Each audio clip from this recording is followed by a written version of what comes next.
नमस्कार। आज हमारे साथ जो शख्सियत मौजूद हैं ये किसी परिचय के मोहताज नहीं हैं। प्रोफेसर पंडित रमाकांत पांडे जी। रमाकांत पांडे जी का जीवन बहुआयामी रहा। ये हम जैसे विद्यार्थियों को पढ़ाए भी हैं। पटना यूनिवर्सिटी में वाणिज्य के गुरु रहे हैं।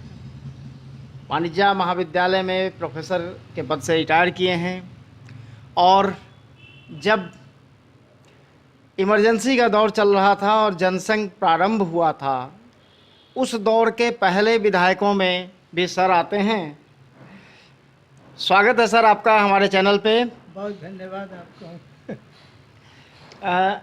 सर, अर्थशास्त्र में तो आपने हम लोगों को शिक्षा दिया। राजनीति में भी जो आज के जितने भी भाजपा के नेता बने हुए हैं वो लगभग सभी आपके पास से गुजरे हैं। बात सही। वर्तमान भाजपा के अध्यक्ष आपके शिष्य रहे हैं।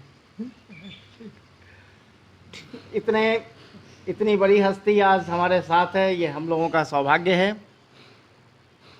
इस वर्ष का हमारा वार्षिक कार्यक्रम भी सर के ही द्वारा संपन्न हुआ था, उसके लिए भी सर हम आपके आभारी हैं। बहुत धन्यवाद। सर, दो चार प्रश्न है जो हमारे दर्शकों को जानना चाहिए और उसी जिज्ञासा से मैं आपके पास आया हूँ।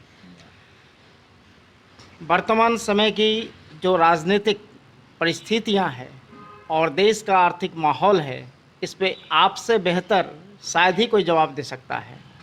सर, मैं आज की परिस्थिति से काफ़ी वाकिफ़ हूँ। मैं तो विधायक था तो उस वक्त में भारतीय जनता पार्टी नहीं बनी थी। हम जनसंघ के कोटे से विधायक हुए थे। जनता पार्टी की सरकार थी। आज की सरकार का माहौल देख करके मुझे थोड़ा असंतोष हो रहा है और मैं लिखता हूँ। यह विषय मेरा ही है। आर्थिक उलझन देश में खड़ा हो गया है। उलझन मैं इसलिए कहता हूँ कि सरकार कुछ सोचती है, हो सकता है बहुत अच्छा लक्ष्य हो, किंतु वर्तमान में जो परिस्थिति है, जो जनता महसूस कर रही है, वो दो चीज़ें बहुत मुख्य हैं। पहली चीज़ महंगाई है। हम लोग महंगाई को पढ़े हैं, पढ़ाए हैं और जानते हैं और इसको अब भोग रहे हैं। इसलिए यह लगता है कि महंगाई प्रत्येक जनता, प्रत्येक गरीब, प्रत्येक धनी, प्रत्येक कंज्यूमर, और सभी लोग कंज्यूमर हैं, सभी जनता कंज्यूमर है। 1,30,00,000 व्यक्ति जो भारत में हैं वो, और दुनिया में जितने हैं वो कंज्यूमर ज़रूर हैं, क्योंकि भोजन सबको चाहिए, आवास सबको चाहिए, जल सबको चाहिए, हवा सबको चाहिए, और इसका हम लोग उपभोग करते हैं। आज जो महंगाई की स्थिति है, इस पर नियंत्रण करना बहुत आवश्यक है। हमारी सरकार है और नरेंद्र मोदी जी को मैं बहुत मानता हूँ, जानता भी हूँ। राष्ट्रीय अध्यक्ष जेपी नड्डा हमारे शिष्य रहे हैं। बाल्यकाल से पढ़ाए हैं, हम उनको घर पर पढ़ाए हैं। उनके पिताजी नारायण लाल नड्डा हमारे गुरु हैं। उनके देख रेख में मैंने पीएचडी की थी और वो हमको पटना विश्वविद्यालय में बहाल कराए थे। इसके लिए मैं बहुत आभारी रहता हूँ उस परिवार का। वह परिवार से मैं इतना जुड़ा हुआ हूँ कि जेपी नड्डा की बड़ी बहन की शादी थी तो मेरे घर से हुई थी और मेरे निवास स्थान से हुई थी, हार्डिंग रोड में। तब मैं रहता था और उस वक्त में मैं विधायक था। इसलिए वो परिवार मेरे से जुड़ा हुआ आज भी है। अभी नारायण लाल नड्डा जी 97-98 बरस की हो गए हैं और अभी जीवित हैं, जेपी नड्डा के पिताजी। और उनकी तबीयत खराब हुई थी तो मुझे जेपी नड्डा ने टेलीफोन किया, पिताजी आपको पुकार रहे हैं। मैंने कहा कि मैं सवेरे पहुंच जाऊंगा, और मैं गया था वहाँ। ये मेरा कर्तव्य था। महंगाई के बारे में मैं लिखा हूँ और बराबर लिखता हूँ, फेसबुक में भी लिखा हूँ कि जो रुपये की कीमत रोज़ घटती जा रही है, रोज़ घटती जा रही है। इसका प्रभाव जानना चाहिए कि ये जनता पर भार पड़ता है। इसका मूल कारण ये है कि देश से भारी मात्रा में पैसा बाहर निकल करके गया है, देश से बाहर गया है। और मुद्रा बाहर जब जाता है तो मुद्रा की कीमत गिरती है, और ये मुद्रा की कीमत गिरने का प्रभाव पड़ता है कि लोगों को विदेश से जो सामान आता है वो महंगा हो जाता है, और जो सामान यहाँ पर बिक रहा है वो बाज़ार का बराबर है। हमारी बाज़ार पर असर पड़ता है इसका, और इसलिए एक मूल समस्या ये है, आज रुपया का मूल्य गिर करके 79.3 है, और ये बहुत ऐतिहासिक गिरावट है। इस गिरावट को रोकना सरकार की जिम्मेदारी है, और मैंने सरकार को पत्र भी लिखा है इस विषय में कि आप इस पर कार्रवाई करें। हम जानते हैं इसके प्रभाव को और इसके दुष्प्रभाव को भी। इस पर देश का अर्थव्यवस्था पर बहुत बड़ा असर पड़ता है। आज की सरकार में हम सरकार से के खिलाफ नहीं हैं, लेकिन हम सरकार के सुझाव के रूप में देते रहते हैं, और पत्र भी लिखता हूँ दोनों को, प्रधानमंत्री को और जेपी नड्डा को भी, कि आप इन चीज़ों पर थोड़ा अभी ध्यान दीजिए, क्योंकि महंगाई को कम करना, नियंत्रित करना ये आवश्यक है। और महंगाई कम कैसे होगी? महंगाई कम तभी होगी जब देश में उत्पादन बढ़ेगा, उपज बढ़ेगा, और इसके लिए मुद्रा का मूल्य ऊपर उठेगा, तब बाहर नहीं जाएगा हमारा मुद्रा। हमारा मुद्रा गिरते गिरते डॉलर के तुलना में हमारा मुद्रा आज है और इतना गिरा हुआ है। इसलिए मैं इस बात पर विशेष ध्यान देना चाहता हूं कि सरकार का ध्यान आकृष्ट हो, और इस तरफ हम लोग ध्यान दें ताकि लोगों को महंगाई से कुछ राहत मिल सके। महंगाई के राहत का ये बात नहीं है, हम जो टैक्स देते हैं, जीएसटी देते हैं, टैक्स में देते हैं, ये टैक्स राज्य सरकार भी लेती है और केंद्र सरकार भी लेती है। इस टैक्स की मात्रा कम किया जाए और लोगों पर टैक्स का भार कम कीजिएगा तो महंगाई कम बुझाएगा। सर, जो टैक्स का जो स्ट्रक्चर है, हाँ, अगर सरकार उपभोग कर लगा दे, हाँ, मतलब व्यय कर लगा दे, आयकर हटा दे, तो शायद मुद्रा हमारे पास कोष के रूप में और ज़्यादा बढ़ जाएगा। बढ़ेगा, क्योंकि आयकर भारत की सिर्फ 8% जनता ही देती है, ठीक है, और बाकी जनता आयकर से मुक्त है। हाँ। तो क्यों नहीं व्यय पे कर लगा दिया जाए? व्यय कर की व्यवस्था है, लेकिन व्यय कर अभी नहीं लागू किया गया है। अब व्यय कर लगाने का ये इसलिए आप आयकर में जितने टैक्स देते हैं लोग, वो अब व्यय सरकार ही कर रही है। अभी व्यय सरकार कर रही है। अब 80 करोड़ लोगों को आप भोजन एक सम देते हैं, इसका कोई खास मतलब नहीं है, इससे कोई उत्थान नहीं होने वाला है। कंज्यूमर को बढ़ाइए नहीं, कंज्यूमर को उत्पादक बनाइए।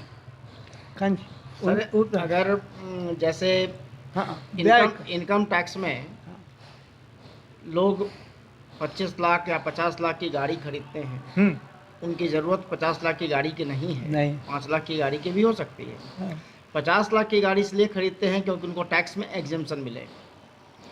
तो अगर हम व्यय पे कर लगाते हैं तो 50 लाख पे खर्च करने के पहले वो 50 बार सोचेगा कि हम 50 लाख का कर देने से अच्छा है कि 5 लाख की गाड़ी से काम करें। ठीक ठीक बात। उसमें अपने पास रिजर्व फंड भी बढ़ेगा और एक्स्ट्रा खर्च नहीं होगा। ठीक है, ठीक है। तो ये व्यय कर हमारे टैक्स स्ट्रक्चर में एक पार्ट होना चाहिए। मैंने लिखा भी है कि इसको कम करने का उपाय बहुत है, लेकिन कोई सुनता नहीं है। मैं इस बात को दुख से कहता हूँ। 97 में सर $1 और ₹1 बराबर था। हाँ, बराबर। आज के नेता कहते हैं कि भारत में विकास हो रहा है, हाँ, तो ये विकास कौन सा हो रहा है? जब 47 में $1 ₹1 बराबर था और आज आपके यहाँ डॉलर और रुपए के बीच में ₹80 का फर्क है। मतलब आप ₹80 से डेफिसिट में हैं। हाँ, हाँ, प्लस तो नहीं, ग्रोथ तो नहीं है सर, इसको ग्रोथ तो नहीं कहेंगे हम। हाँ, अगर रुपया ₹80 के बराबर $1 हो रहा है, दैट मीन्स कि हम लोग 80 के माइनस में गए। हाँ, माइनस में गए हैं। हम यही बात तो कह रहा हूँ मैं कि जब हम कह रहे हैं कि हमारे रुपए की कीमत 79.3 है, लगभग ₹80 पहुंच गए। 80 रुपया पहुँच गए। जी। और ये सर्वाधिक कमी है। ऐसा कोई इतिहास में रिकॉर्ड नहीं था। लेकिन इसके लिए व्यय कर का सुझाव ठीक रहेगा। व्यय कर होना चाहिए। व्यय कर पर काफ़ी पहले विचार हुआ है और एक व्यय कर कुछ जगहों पर है भी, लेकिन व्यय कर में ये होती है बात कि वस्तु पर ही कर न लगेगा। व्यय जब वस्तु पर लगेगा तो वस्तु पर कर लगा करके आय कर उसी के सब्सिडी में रखे हैं लोग। लेकिन व्यय कर और आय कर दोनों होना चाहिए। तो सर वैसे तो टैक्स है ही, जीएसटी आपका लगभग है। हाँ, लेकिन व्यय कर का मतलब जैसे कोई भी व्यक्ति, मान लीजिए आप ₹100 का सामान खरीदते हैं और हमको 10% टैक्स लेना है, तो हम ऐसा प्रोविज़न करें कि आप जैसे ही ₹100 का सामान खरीदें, हम आपके उसमें ₹10 वापस अकाउंट में जमा कर लें, हम गवर्नमेंट के अकाउंट में। गवर्नमेंट के अकाउंट में जमा करें। तुरंत वो सारा जो सेल और परचेज होगा वो सारा का सारा इलेक्ट्रॉनिक माध्यम से हो और उसमें कहीं कैश का इन्वॉल्वमेंट नहीं हो। जैसे ही 1 पैसे का भी ट्रांजैक्शन हो तो 10% उसका डिपॉजिट हो जाए। अरे पर इसमें क्या होगा सर कि अगर हम 130 करोड़ की आबादी हैं तो शायद ही 130 करोड़ में कोई व्यक्ति होगा जो खर्च नहीं करता होगा। ना, खर्च तो सभी करते हैं। कितना लेकिन टैक्स तो नहीं देते हैं सर सभी। नहीं, नहीं, अमीर से अमीर, गरीब से गरीब खर्च करना है सबको। लेकिन टैक्स स्ट्रक्चर अपना ठीक करना जरूरी है देश के लिए, पूरे देश अभी के। तो सर लगता है कि हाँ। केवल टैक्स ही नहीं, हाँ, अभी police system, education system, tax reform और इलेक्शन रिफॉर्म की हाँ। नितांत आवश्यकता भारत में है। हाँ, बहुत नितांत आवश्यक है। किंतु मैं जो आज आपसे बात कर रहा हूँ वो बात इस पर कर रहा हूँ कि सरकार के अभी जो ये है, अभी 8 रोज पहले इसी जुलाई से पनीर पर टैक्स, दही पर टैक्स, छाछ पर टैक्स, ठीक है, अब 5% टैक्स बढ़ा है। अब ये जिन चीज़ों पर बढ़ा है, दही पर, छाछ पर, पनीर पर, मछली पर, मीट पर, ये टैक्स बड़ा छोटे स्तर का है। इसको आप व्यय कर में लगा सकते हैं, लेकिन इस पर आय कर के लोगों के लिए भी ये सब टैक्स है। ये नया टैक्स बढ़ा है, 5% अभी बढ़ा है, इस जुलाई से बढ़ा है। और अभी गेहूं का दाम बढ़ा है। कुछ दिनों के बाद तो सर लगता है कि सांस लेने पे भी टैक्स गवर्नमेंट लगा देगी। अब गिने जाएगा कितने सांस लेते हैं। ये टैक्स स्ट्रक्चर को ठीक करना देश के लिए आवश्यक है और इस टैक्स स्ट्रक्चर को ठीक करने वाले लोग इस देश में हैं, लेकिन उनकी कुछ कहाँ है सर? हाँ, जरूर बताइए। उनकी कुछ तो नहीं है सर। है ना, जनता। डॉक्टर स्वामी जैसे स्कॉलर यहाँ मौजूद हैं। हाँ, मौजूद है। लेकिन उनकी सेवा नहीं ली जाती। हाँ, हाँ, ऐसे लोगों को गिनिएगा तो केन गोविंदाचार्य जी जिनके साथ मैं भी काम किया हूँ जब वो बिहार में थे जी तब। जी जी। और केन गोविंदाचार्य महान अर्थशास्त्री के कैटेगरी में आते हैं, उनके सारे सुझाव हैं पड़े हुए, लेकिन वो लोग अभी सरकार से अलग हैं, सरकार में नहीं हैं। और सुब्रमण्यम स्वामी हम लोगों के बहुत प्रिय हैं, आज भी प्रिय हैं, और सही बात को कभी भी वो रखते हैं, और इसीलिए हम लोग भी उसी कैटेगरी से बात करते हैं कि जो जनता को जो महसूस कर रही है, हम लोग आज धरती पर ठीक से नहीं पैर रख रहे हैं, ठीक से नहीं रख रहे हैं। धरती से जुड़ाव रखना ज़रूरी होता है। किसी भी जो आदमी कहता है कि हम शासन का काम करते हैं, उसको शरीर का जुड़ाव होना चाहिए इस धरती से। सर, आपके समय के विधायक हाँ, और आज के वर्तमान विधायकों में क्या फ़र्क महसूस करते हैं? अबे हम लोगों का जो समय था, उस वक्त में लगभग 50% विधायक तो वैसे थे जो स्वतंत्रता सेनानी के फाइटर थे, जो लड़ाकू थे, उनका कंपोजिशन ख़त्म हो गया। फिर राजनीति में आए वे लोग जो कुछ द्वंग थे, वो विधायक बनाने में मदद करते थे, और उसके बाद की परिस्थिति ऐसी हुई कि वो स्वयं विधायक एमपी बनने लग गए, और वहीं अब एमपी और विधायक के कैटेगरी में जाते हैं। उनकी संख्या अच्छी है, उनकी भी संख्या अच्छी है, अच्छे लोग भी हैं, लेकिन उनकी संख्या कम है अच्छे लोगों की। इसलिए आज इसका स्ट्रक्चर, जो पॉलिटिकल स्ट्रक्चर है, वो ज़रा सा हम कहेंगे कि कमज़ोर है।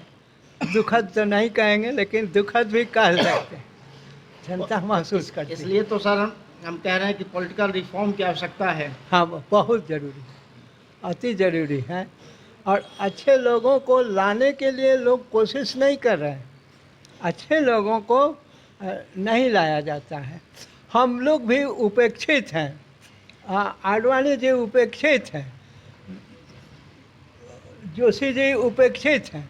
ये सब हमारे आदर्श नेता रहे हैं। अटल बिहारी वाजपेयी प्रधानमंत्री थे, 23 पार्टी उनके साथ में थी, तो आदर्श रहे हैं, और उन लोगों ने सरकारें चलाई हैं। अलग अलग तरह के लोग आए हैं। अभी नरेंद्र मोदी जी काम बहुत कर रहे हैं, किधर जा रहा है काम का रिजल्ट ये नहीं पता चलता, ये नहीं पता चलता।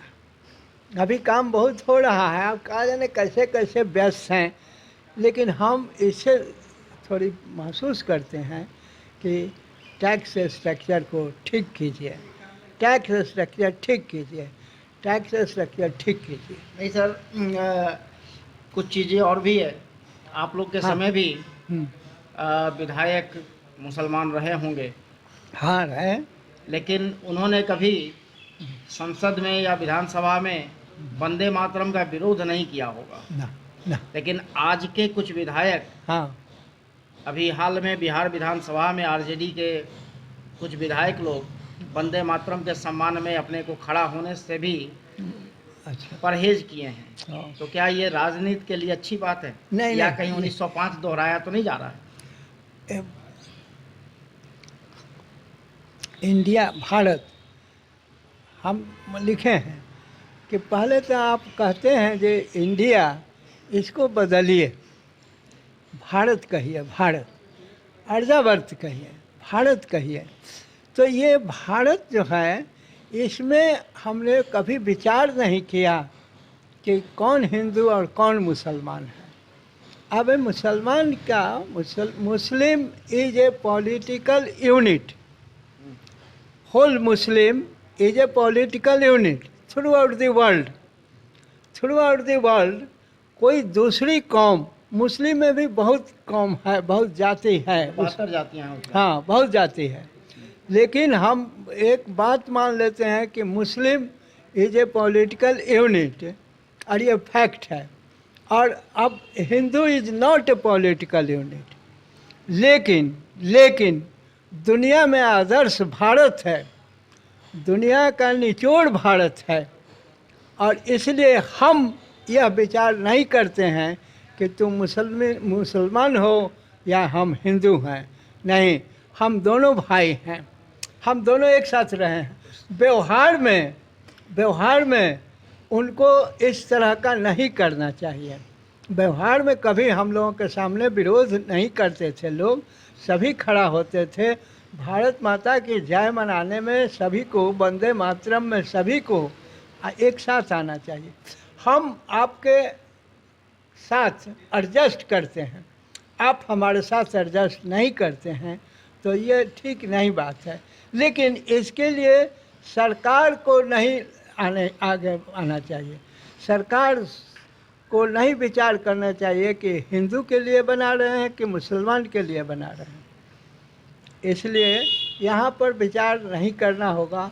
भारत एक ऐसा राष्ट्र है, आदर्श राष्ट्र है। आदर्श इसीलिए है कि यहाँ सब लोग रहते हैं। हमारे संविधान में सबको अधिकार दिया गया है, उसमें विभेद नहीं किया गया है। यह जो विभेद है यह दुखद है। तो ये आज के घटिया नेताओं के वजह से हाँ, राष्ट्र में ये स्थितियां उत्पन्न हो रही हैं। हाँ, इससे बिगड़ रही है। तो पहले तो उन नेताओं पे एक्शन लेने की आवश्यकता है जो इस प्रकार का काम कर रहे हैं। हम लोगों के जैसे लोग, हमारे जैसे बहुत से लोग हैं, इस पटना में भी बहुत से लोग हैं अभी भी। और ये सब लोग क्या महसूस करते हैं, हम नाम नहीं लेना चाहते हैं सब बंधुओं का, साथियों का, लेकिन हम सभी एक रिटायर्ड लोगों का यहाँ पाटलिपुत्रा में मीटिंग होती है, रिटायर्ड ही लोगों का, वो पेंशनधारियों का, ये सभी महसूस कर रहे हैं कि हम लोग अच्छे से नहीं हैं। आज हम लोग उस ज़माने के हैं, उस ज़माने के हैं जब 8 आना 10 आना बहुत होता था। आना में बात होता था, हर माल मिलेगा 6 आने में। जहाँ तक मुझे लगता है सर कि आप जब रिटायर भी किए होंगे, हाँ, तो सैलरी आपकी 10,000 से ज़्यादा नहीं पहुँची होगी। नहीं। और आज के प्रोफेसर की सैलरी लाखों में शुरू होती है। लेकिन पढ़ाने का तरीका जो आप लोगों का था, हाँ, सो आज के प्रोफेसरों में देखने को नहीं मिलती। नहीं है। हम भी कह सकते हैं क्योंकि हमारे घर में प्रोफेसर हैं लोग, है ना। हमने तो खुद महसूस किया है। 45 मिनट का क्लास 1.5 घंटे तक आपने खड़ा जब होते थे तो टॉपिक पर तो इससे बात रहती थी। जी। और आलोचक रहा हूँ कभी भी नहीं, आप ही लोगों का पढ़ाया हुआ है सर कि हम लोगों को कहीं कोई तकलीफ नहीं होती ना, है। नहीं है। और अकाउंट्स में वो समय का ये था, और पढ़ाई का स्टैंडर्ड था, राज था। और पटना यूनिवर्सिटी इस देश के लिए एक नामी यूनिवर्सिटी थी। अच्छे लोगों को पैदा किया है। यहाँ का साइंस कॉलेज इतना नामी था कि जब हम लोग जाकर बाहर में हम पीएचडी करने के लिए पूरे देश का भ्रमण किए हैं, रिसर्च किए हैं। तो उस हालत में जब लोग सुनते थे कि पटना यूनिवर्सिटी के हैं, तो लोग आकर बात करते थे यूनिवर्सिटी के बारे में, इतनी प्रतिष्ठा थी। आज हम लोगों के प्रतिष्ठा में कमी दिखाई पड़ती है। अब किस तरह से टेक्नोलॉजी में कुछ बढ़ा हो तो वो अलग बात है, लेकिन पढ़ाई का स्टैंडर्ड पहले से कमज़ोर हुआ है। अब इसके लिए सिलेबस, यूजीसी, बहुत सारी चीज़ें हैं, सब विषय को टच करना नहीं होगा। इतने अभी के लिए हम इतना ज़रूर जोर देकर कहेंगे कि महंगाई पर नियंत्रण लगाइए और उपभोक्ता को, नीचे के कैटेगरी को मदद कीजिए। मिडिल क्लास जो होता है वही समाज का रीढ़ होता है, और वही सबसे ज़्यादा पीसा जा रहा है। हाँ, वही सबसे ज़्यादा पीसा जा रहा है। इसलिए उस कैटेगरी को आप नहीं देखते हैं। हर व्यक्ति, मैं तो चाहता हूं कि गरीब शब्द का प्रयोग पॉलिटिकल आदमी को नहीं करना चाहिए। आप गरीबी दूर करते हो, और गरीबी दूर नहीं, गरीबी और डेप्थ में जा रही है।